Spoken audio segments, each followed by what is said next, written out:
I am 78 years old, and I lost my closest friend over pride I refused to release. At this age, there aren't many people left who remember you from the beginning. He was one of the last. I think about him most in the mornings. That's when the house is quiet and my hands don't shake too much yet. I sit at the kitchen table with my coffee and there's no one to call. There hasn't been for a long time. When you get to 78, you don't pretend anymore that time is generous. You count it differently. You measure it in winters, in doctor visits, in how often your name comes up in someone else's memory. And I know now that some things don't mend just because the years pass. Some things harden. We met when we were 19. That was 195. Well, it doesn't matter exactly. It was before marriages and mortgages, before we knew what we would become. His name was Daniel. I still have trouble saying it out loud. We worked at the same warehouse during the summers. Long days unloading crates, joking about how we were meant for bigger things. He was louder than me, quick with a laugh. The kind of person who filled a room without trying. I was steadier, quieter. We balanced each other in a way that felt natural, like we'd always known how to stand side by side.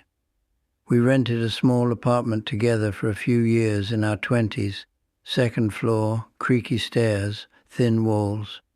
We didn't have much. A small television with poor reception, 2 mismatched chairs. We'd sit up late talking about work, about women, about what kind of men we wanted to be. He married first. I remember standing beside him at the altar, feeling proud in a way I didn't fully understand, like his happiness reflected on me, like we were building something together even though our lives were branching out. I married a year later. We bought houses on the same street. Our wives became friendly, though not close. Our children grew up together, running between yards without knocking. Sundays were for barbecues in the summer and football in the winter. It wasn't dramatic. It was ordinary, and that's what made it solid. In our 30s, we started a small business together, nothing glamorous. Home repairs and light construction. We worked out of his garage at first. There were long days, disagreements about money, about which jobs to take, but we trusted each other. That's what I believed anyway. Looking back, I can see the first cracks.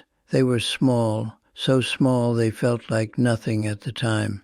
He was more willing to take risks. I was cautious. He wanted to expand faster, hire more people. I wanted to keep things manageable. We argued about it, but not in a way that seemed dangerous, just 2 men with different instincts. Then came a larger contract, bigger than anything we'd handled. He pushed for it. I hesitated. In the end, we took it. It went badly. Delays, unexpected costs, a client who refused to pay in full. We didn't lose everything, but we lost enough to feel it. Daniel said we should have prepared better. I said we shouldn't have taken it at all. Those words sat between us. After that, every small disagreement carried the weight of that failure. If I questioned an expense, he heard doubt. If he suggested a new idea, I heard recklessness. We stopped laughing as much on the job sites. At home, things were still cordial. Our families still gathered. But there was a tightness, a carefulness. One evening, in his garage where it had all started, we argued, really argued. I don't even remember the exact words anymore. I remember the feeling, my chest hot, my jaw set, his face red in a way I'd never seen before. He accused me of holding him back, said I was afraid of growth. I told him he was careless, that he gambled with things I'd worked too hard to build. Neither of us backed down. I drove home that night thinking he'd call in the morning, or I would. We'd cool off. We always had before. But morning came, and there was no call. I told myself I was giving him space, That was the word I used. Space. Weeks passed. We communicated through short messages about existing jobs. No warmth, no jokes, just facts. Eventually, he suggested we dissolve the partnership, said it would be better for both of us. I read that message 3 times before responding. I could have gone to his house. I could have knocked on the door like I had for decades. Instead, I typed back that I agreed. Even now, I can feel the stiffness in my fingers as I wrote it. We split the business. Clean paperwork. No shouting, just signatures. After that, the silence grew thick. Our wives tried at first. There were invitations that went unanswered. Holidays where we already had plans. It became awkward. Then it became normal. Years passed.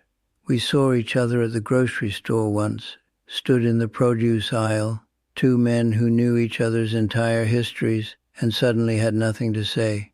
He asked about my son. I asked about his daughter. We nodded, we left. I told myself it was mutual, that he was just as stubborn, that if he truly valued the friendship, he would reach out. I held on to that thought like it was proof of something.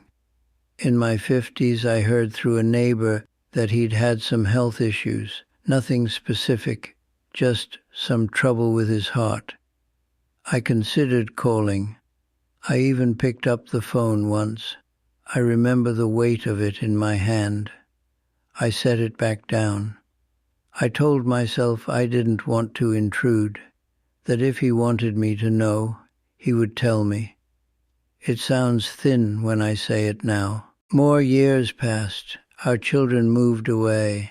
My wife and I downsized. I would occasionally drive past his old house, slower than necessary. I don't know why. Habit, maybe, or something I didn't want to name. Then one afternoon, when I was 67, I got a call from a mutual friend. Daniel had died that morning, massive heart attack. Quick, they said, quick. I sat down in my living room and stared at the wall. There was a ringing in my ears. The funeral was 2 days later. I went alone. I stood at the back. I wasn't sure I belonged near the front anymore. His wife looked older than I remembered, smaller. When she saw me, her eyes filled with something I couldn't read. She hugged me. "He missed you," she said. That was all. I nodded like I understood, but I didn't. Not fully. Not until later.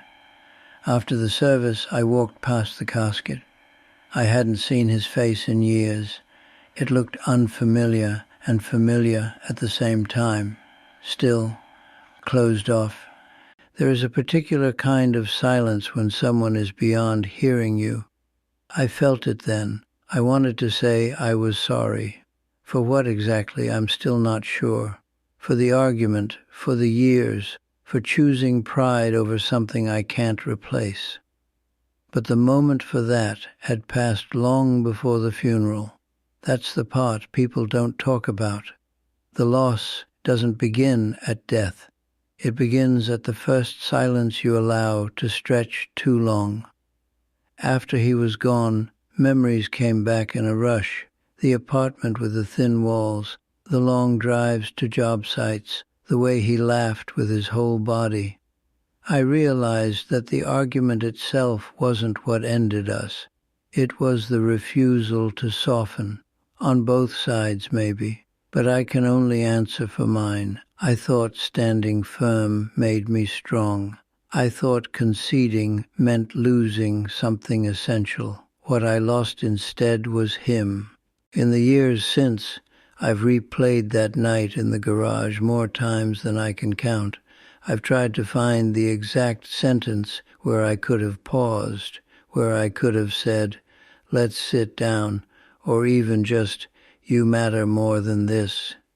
I never said those words, and now there is no one left who remembers the man I was at 19 the way he did. My children know me as a father, my grandchildren as an old man with stories. But Daniel knew the version of me before I had anything to defend. That version is gone with him. At 78, the circle is small. My wife passed 3 years ago. Some days I sit in this chair and feel the weight of absence pressing in from all sides. I don't blame myself for everything. Life is complicated. People drift.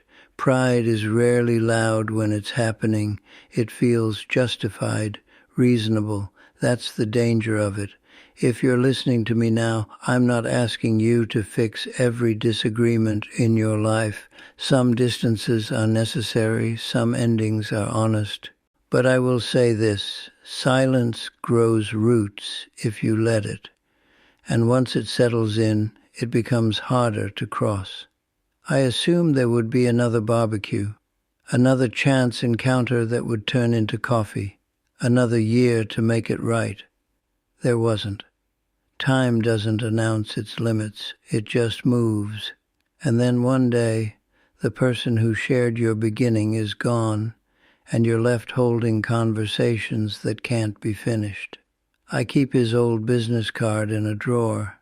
It's worn at the edges. The phone number hasn't been active in decades. Sometimes I take it out and run my thumb over the print. It doesn't bring him back.